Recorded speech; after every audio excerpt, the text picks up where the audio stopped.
Hey Knights, we are back in Orlando and it is now game day once again. UCF Knights will take on the UConn Huskies here in Orlando at the Bounce House. We are joined, as always, by our Night News sports reporter, Collin Allen. Thank you so much for doing this again. We always love talking to you.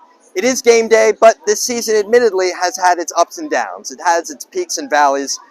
One week we show a stellar offense scoring 40 to 50 points against the Temple Owls. And then last week against SMU, granted, before their first two losses, we're a top 25 team, powerhouse in the nation.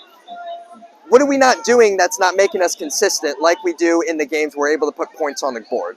Sure. So last week against SMU and Dallas, UCF started the game off relatively strong. But after that, they put up a pretty underwhelming performance overall, to say the least.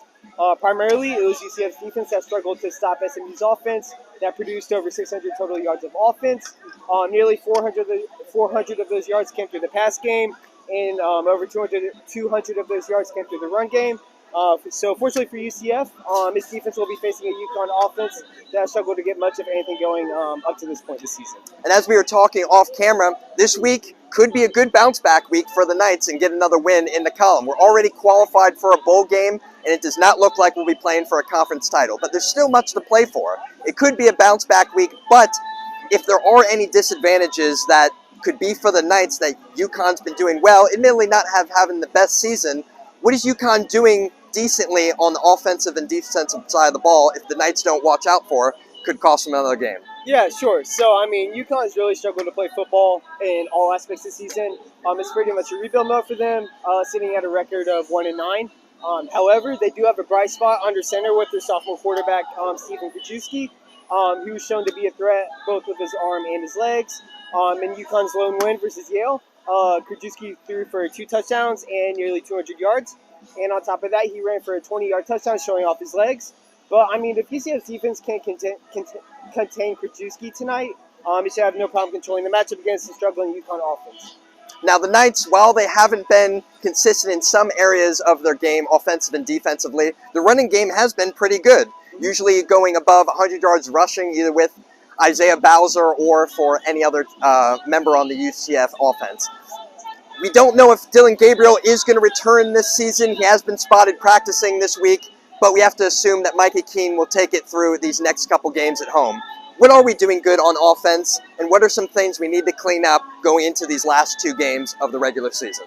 Sure. So the run game has been very strong for UCF this season. Last weekend, they struggled missing Bowser. However, they should be at full health this week, so they will be going against a struggling UConn defense that has allowed offenses to put up 440 yards per game. And on top of that, they have allowed opposing offenses to score 40 points in 5 of their games this season. That said, freshman quarterback Mikey Keene in the UCF offense has a great opportunity to not only put a lot of points on the board, but to have a great game overall and to control this matchup against the struggling UConn defense tonight. Mikey Keene has had his ups and downs. We're going to see if they're going to be up this week and he can produce things through the air. And it's always good to have Bowser and Robertson contributing to our rushing game. Always exciting. We don't know if it's going to be a low-scoring game or a high-scoring game this season. Collin, I have to ask, against the UConn Huskies, what do you see as our official score for this game? Going against a struggling defense, this UConn team really doesn't have an identity. So I think UCF will come out, fire on all cylinders. I think they'll put a lot of points on the board. So I'm going to go 45 UCF, 14 UConn. Big win for the Knights. That is a big win for the Knights. A big prediction here on game day against the UConn Huskies. Stay tuned to our social media accounts for all details on this game and throughout the night.